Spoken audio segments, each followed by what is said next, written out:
Hello बच्चों, आइए quantum number से रिलेटेड फिर से आप लोग का कुछ सवाल लेके आए हैं आप लोग के सामने।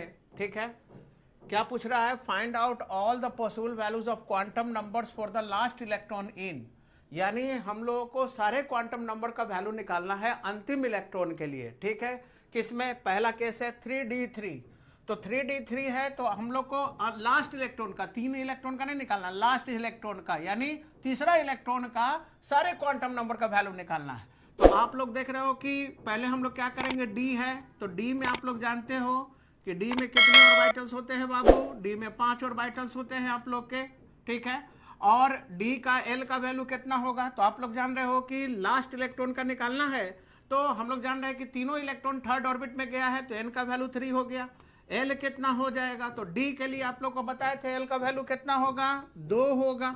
हमेशा याद रखना कि एल का वैल्यू एन से कम ही रहेगा, उसके बराबर नहीं होगा। ठीक है, तो डी के लिए एल का वैल्यू 2 होगा। एम कितना होगा? यानी वो तीसरा इलेक्ट्रॉन किस ऑर्बिटल में गया है। तो आप लोग जानते हो कि यहाँ पे जो ऑर्बिटल्स है उन ऑर्बिटलों का नंबर कैसे डिसाइड करेंगे, यानी एम का वैल्यू कहाँ से कहाँ होगा? -L से +L।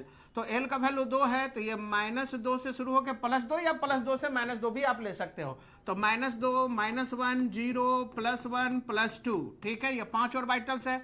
तो पहला हम लोग को लास्ट इलेक्ट्रॉन का निकालना। तो पहला इलेक्ट्रॉन किस में गया? -2 में।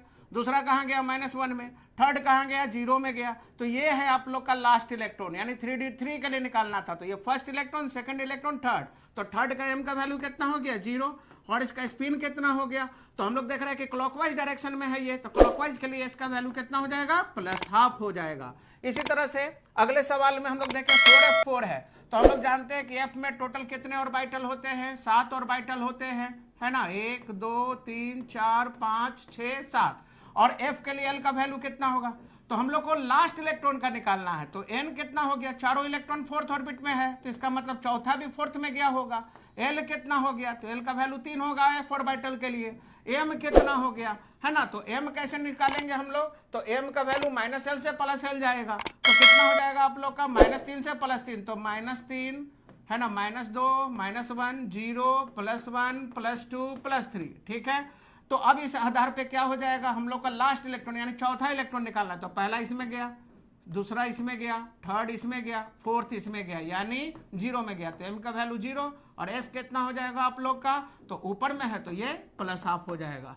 ठीक है, तो इसी तरह के वीडियो को देखने के लिए चैनल को सब्सक्राइब कीजिए, वीडियो को लाइक कीजिए और शेयर कीजिए। Thank you.